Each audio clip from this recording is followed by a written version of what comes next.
মধ্যপ্রাচ্যের জিসিসিভুক্ত দেশগুলোতে বসবাসরত বিদেশিরা কুয়েতে আসলেই এয়ারপোর্ট কিংবা স্থলবন্দর থেকে সরাসরি পাবেন অন অ্যারাইভাল ভিসা।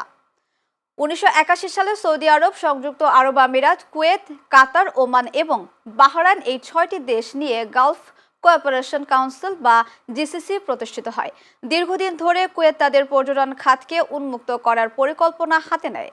এর আগে মূলত ইউরোপ, আমেরিকা বা মধ্যপ্রাচ্যের নির্দিষ্ট কিছু নাগরিকের জন্যই ছিল ভ্রমণ ভিসা, কিন্তু এবার সেই সুযোগের দ্বার খুলল আরও বড় পরিসরে।